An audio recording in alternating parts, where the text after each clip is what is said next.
Kuti Jerusarema achisi chimwe chitendero. Kuti Jerusarema achisi chimwe chitendero. Isangano rababa Johane ukumasowe rakavambwa 1931 nonzi Johane Masowe chishanu.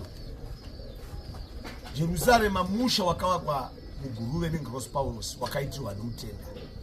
Fanane mamure wamakavakwa basa naJakobo mambo ravanoti dare ramambo Jakobo, dare ramambo Jakobo, ibo mumune Bheterehema.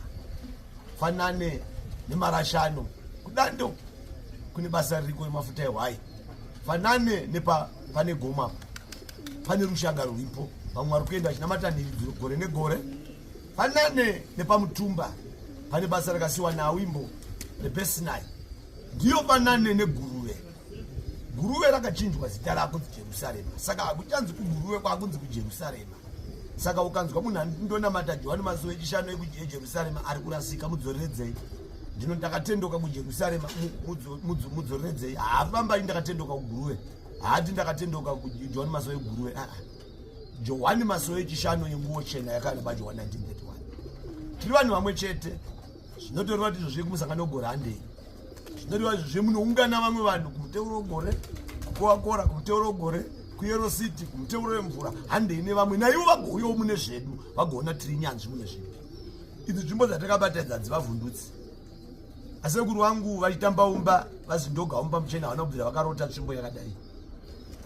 Dzekumusha kwedu dzemadzinza dziya ndedzine musoro muhombedzi dzekuti dzinenge dzitakasviba kuti tsva. Ukatoona yadai tsvimbo yaMwari Baba. Tsvimbo iyi yakauya namutumwa. Zvekuzoti dzakasungwa zvadai zvazodi hatina saisi nazvo. Regai vataure vari kutaura. Vakadzibata regai vaite. Machira matsvuku dare raJakobo akutaura kuvanhu vanorwa. Mwari anonamatwa mumwe chete. Kune chinhu chofanira kudzidzwa nevanhu, tofanira kunamata Mwari mumwe chete murudo rumwe chete. Tisakundwe neMuslim. VaMuslim vakabatana vanhu vaya. Ukasvika kwavari vanopfeka uniform imwe chete. Vanonamata zuva rimwe chete. Vanonamata nguva imwe chete. Vanonamata muchinhu chimwe chete. Vanonamata Mwari mumwe chete wavanokudza. Asi isu vanhu veChristianity tine kakurwisana kunyanyanya kuchipostori. Asi Mwari tichibve mumwe chete. Handei kumasoko atinonamata tingorumbidza Jehovha. Tiri vana vemba huru yaMwari Baba yaBaba Johane wokumasowe. Tinonamatira kuguruve muJerusarema rakavakwa neNgross Paulos. Asi iri Johane Masowe chishanu. Ndatenda tine basa reJorodhani nePasika.